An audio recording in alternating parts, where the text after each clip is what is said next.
Hello प्यारे बच्चों, कैसे हैं आप सब। आपका एक बार फिर से स्वागत है प्रत्यय के सेकंड वीडियो में। आज हम आगे जानने वाले हैं प्रत्यय और कौन कौन से होते हैं।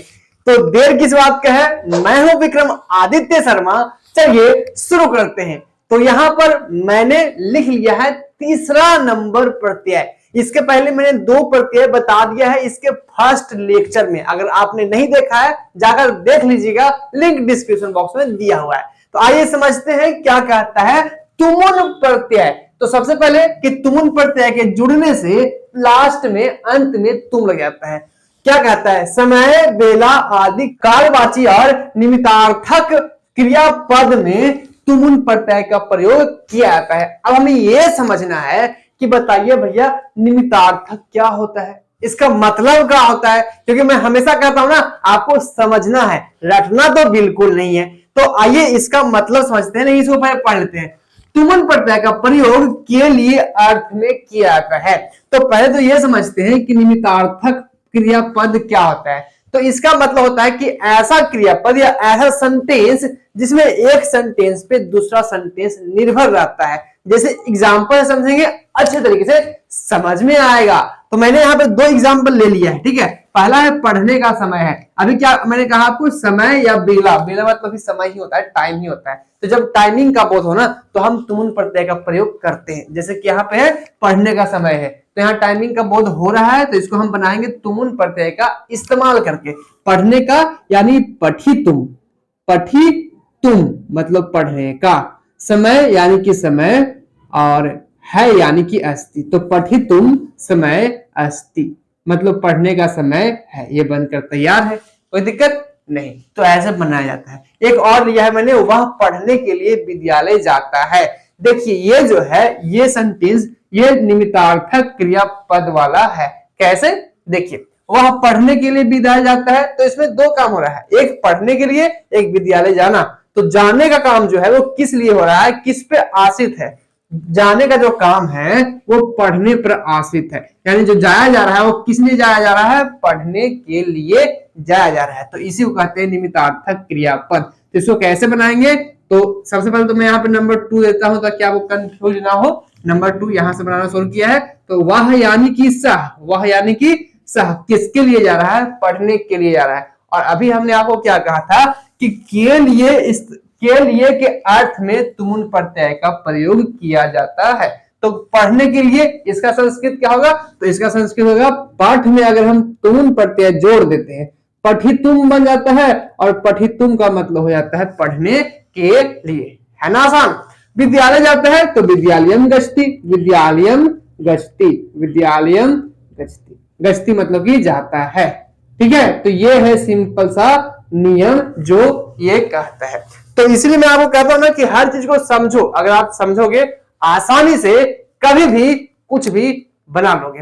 तो ये तो हमने सेंटेंस बनाया। आइए अब देखते हैं कि तुमुन प्रत्यय किस किस धातु में लगता है और क्या क्या बनाता है। तो चलिए कुछ एग्जाम्पल देख लेते हैं। तो यहां पर मैंने लिख दिया है कुछ एग्जाम्पल, जैसे कि पठ, पठ मतलब होता है पढ़ना, पठ प्लस तुमुन बराबर होता है पठितुम, और पठितुम मतलब पढ़ने के लिए। इसी प्रकार से कथ, कथ में अगर तुमुन प्रत्यय जोड़ेंगे बनेगा कथितुम, कहने के लिए। क्रीड मतलब खेलना होता है, क्रीड में तुमुन प्रत्यय जोड़ेंगे बनेगा क्रीडितुम मतलब खेलने के लिए। खाद प्लस तुमुन खादितुम, खाने के लिए। गम प्लस तुमुन गंतुम, जाने के लिए। जी प्लस तुमुन जेतुम, जेतुम मतलब जीतने के लिए। और दृश्य, दृश्य मतलब होता है देखना, तो दृश्य प्लस तुमुन दृष्टुम मतलब देखने के लिए। तो और भी बहुत सारे एग्जाम्पल बन सकते हैं, लेकिन हम यहाँ पे कुछ एग्जाम्पल आपको समझाने के लिए हैं, बाकी आप खुद से भी बना सकते हो। तो चलिए आगे बढ़ते हैं। तो चलिए आगे बढ़ते हैं और देखते हैं चौथा नंबर प्रत्यय क्या कहता है। तो यहां पर मैंने लिख लिया है सत्री प्रत्यय चौथे नंबर पर आता है। तो पढ़ते हैं क्या कहते हैं, इसका नियम क्या होता है।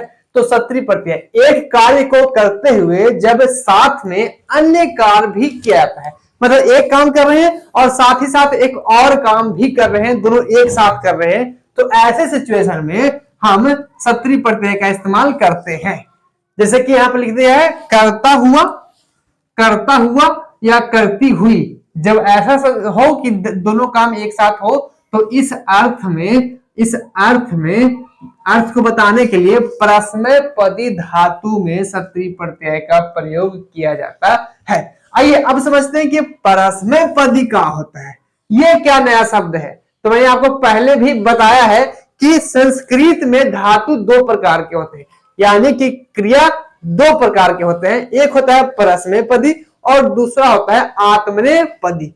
तो जब परस्मैपदी धातु आएगा उसमें हम लगाएंगे सत्री प्रत्यय, और इसी का एक छोटा भाई है, छोटा नहीं बड़ा भाई है, तो इसका बड़ा भाई है जिसका नाम है सानच्य प्रत्यय, और सानच्य प्रत्यय आत्मनेपदी में लगता है, यानी एक लगता है परस्मैपदी, दूसरा लगता है आत्मनेपदी। आइए एक एग्जांपल समझते हैं। राम दौड़ता हुआ जा रहा है, इसमें दो काम हो रहा है, पहला दौड़ रहा है और दूसरा जा रहा है, मतलब दौड़ भी रहा है और जा भी रहा है। तो ऐसे सिचुएशन में हम सत्री प्रत्यय का इस्तेमाल करते हैं। कैसे बनाएंगे? राम यानी कि राम, राम यानी कि राम। दौड़ता हुआ, दौड़ना का होता है धाव, और अगर धाव में हम सत्री प्रत्यय लगाएंगे तो क्या बनेगा? तो धाव में अगर सत्री प्रत्यय लगाएंगे बनेगा धावन। धावन मतलब दौड़ता हुआ। जा रहा है यानी कि गच्छति, गच्छति गच्छति, राम धावन गच्छति, राम दौड़ता हुआ जा रहा है। तो ऐसे सेंटेंस को बनाने के लिए हम सत्री प्रत्यय का इस्तेमाल करते हैं। आइए यहाँ पर कुछ एग्जाम्पल लिख लिया है मैंने, उसको पढ़ते हैं और डिटेल से अच्छे तरीके से समझते हैं। तो पहला मैंने दिया है, एक बात और बता दूं मैं आपको, यहाँ धातु प्रत्यय ये पुल्लिंग के लिए है, ये स्त्रीलिंग के लिए है, और ये नपुंसक लिंग यानी कि निर्जीव के लिए। ठीक है, तो इसमें तीनों लिंगों के लिए अलग अलग रूप होता है। ऐसा क्यों होता है?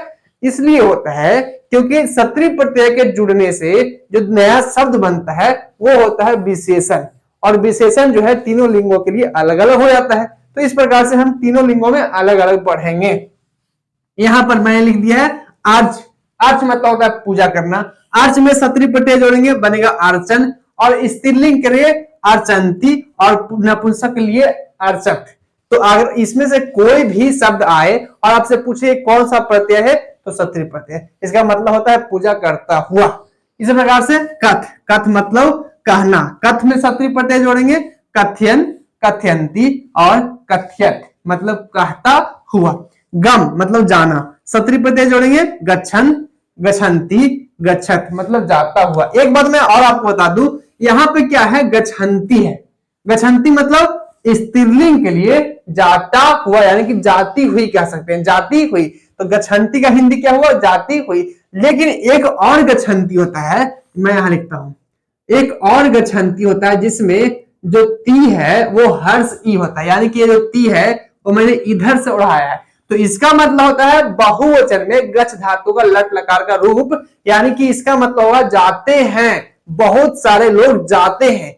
सिर्फ एक मात्रा चेंजिंग आ रहा है कि हर्ष ई है, इधर से ई है तो जाते हैं, और अगर इधर से ई है तो एक लड़की का बात हो रहा है। तो ये जो है डिफरेंट आता है। आप ध्यान दीजिएगा, यहाँ पे ई की जो मात्रा है वो दीर्घ है, इस तरफ से है, और यहाँ पे इस तरफ से है, तो आपको कंफ्यूज बिल्कुल नहीं होना है। आइए आगे बढ़ते हैं।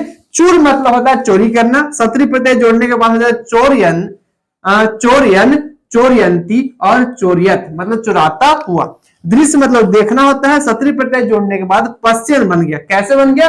दृश्य धातु का जो रूप चलता है वो पश्य से बनता है, पश्यति, पश्यता, पश्यन्ति, इसलिए यहाँ पे पश्यन बना, पश्यन्ति, पश्यत देखता हुआ। पठ मतलब पढ़ना, सत्री प्रत्यय जोड़ेंगे पठन, पठन्ति, पठक मतलब पढ़ता हुआ। नृत्य मतलब नाचना, इसका रूप चलता है नृत्य से, तो सत्री प्रत्यय जोड़ने के बाद नृत्यन, नृत्यंती, और नृत्यत मतलब नाचता हुआ। तो इस प्रकार से सत्री प्रत्यय का इस्तेमाल किया जाता है। तो यहां मैंने लिख लिया है 5वां नंबर प्रत्यय सानच्य प्रत्यय। आइए समझते हैं डिटेल से क्या है सानच्य प्रत्यय। तो कहता है एक कार्य को करते हुए जब साथ में अन्य कार्य भी किया जा रहा हो तो करता हुआ या करती हुई आदि अर्थ बताने के लिए आत्मने धातु में सानच्य प्रत्यय का प्रयोग किया जाता है। अभी जो हमने पढ़ा था उसमें सेम नियम था, सेम, सिर्फ यहाँ पे आत्मनेपदी की जगह पर परस्मैपदी धातु था। तो धातु दो प्रकार के होते हैं, अभी मैं आपको बताया ही हूं तो ये जो है आत्मनेपदी में यूज होता है, सेम कंडीशन सेम नियम होता है। एक एग्जांपल से समझते हैं। मैंने यहां लिख लिया वह कांपता हुआ बोल रहा है, तो कैसे बनाएंगे, तो सेम वही नियम होगा, सह यानी कि वह, मतलब वह कांपता हुआ जो धातु है, काप जो कंप धातु होता है वो होता है आत्मनेपदी का धातु। तो कंप में अगर हम लगाएंगे सानच प्रत्यय तो क्या बनेगा, तो यहां देखिए लिख दिया कंप धातु सानच प्रत्यय जुड़ने से कंप माना पुल्लिंग के लिए, कंप माना स्त्रीलिंग के लिए और नपुंसक लिंग के लिए कंप मानम होता है। तो ये वह जो है पुल्लिंग है, तो यहाँ पे कंप मानह हो जाएगा, कंप मानह मतलब कि कांपते हुए, क्या चल रहा है, बोल रहा है, तो वदती, वद मतलब होता है बोलना, वदती सह कंप मानह वदती, वह कांपते हुए बोल रहा है। आइए अब इसका कुछ एग्जांपल देख लेते हैं। तो यहां पर मैंने लिख लिया है कुछ एग्जांपल, जैसे कि पच, पच मतलब होता है पकाना या पचना, तो पच धातु में सानच प्रत्यय जोड़ेंगे, बनेगा पचमानः, पचमाना, पचमानम, और इसका हिंदी अर्थ क्या होगा, पकाता हुआ। एक बात आप ध्यान दीजिएगा कि सानच प्रत्यय जब जुड़ता है तो अंत में मानह, माना या मानम लग जाता है, यही पहचानने का इसका तरीका है। सानच प्रत्यय जुड़ते ही अंत में मानह लगता है। तो आइए देखते हैं नेक्स्ट क्या है, याच, याच प्लस सानच इक्वल टू याच मानह, याच माना और याच मानम मतलब कि मांगता हुआ, याच मतलब मांगना होता है। लभ मतलब पाना होता है, तो लभ प्लस सानच लभ माना, लभ माना, लभ मानम प्राप्त करता हुआ, इसका हिंदी अर्थ होगा। वृत्त मतलब वर्तमान रहना, वृत्त प्लस सानच वर्तमान, वर्तमाना, वर्तमानम मतलब होता हुआ, वृत्त मतलब होता है वर्तमान रहना। नेक्स्ट है विद, विद मतलब क्या होता है, विद्यमान रहना, इसका सानच प्रत्यय के साथ जोड़ने के बाद विद्यमान, विद्यमाना और विद्यमानम बन जाएगा। सेव मतलब सेवा करना, सानच प्रत्यय जोड़ेंगे, सेव माना और सेव मानम मतलब सेवा करता हुआ। और कंप तो अभी बताया ही आपको, कंप मतलब कांपता हुआ, या कंप मतलब होता है कांपना, सानच पर प्रत्यय जोड़ेंगे, कंप माना और कंप मानम हो जाता है, इसका हिंदी अर्थ होगा कांपता हुआ। ऐसे और भी बहुत सारे धातु है जिसका आप बना सकते हो इजी तरीके से। संस्कृत ग्रामर पे मैंने ऑलरेडी काफी वीडियो बना चुका है, चाहे वो संधि हो, समास हो, उपसर्ग हो, पुरुष हो, वचन हो, लकार हो, अनुवाद हो, चाहे जो टॉपिक है, संस्कृत के हर एक टॉपिक पे मैंने डिटेल्स वीडियो बनाया है। तो आप एक बार मेरा प्लेलिस्ट जरूर चेक कीजिएगा, लिंक डिस्क्रिप्शन बॉक्स में दिया हुआ है।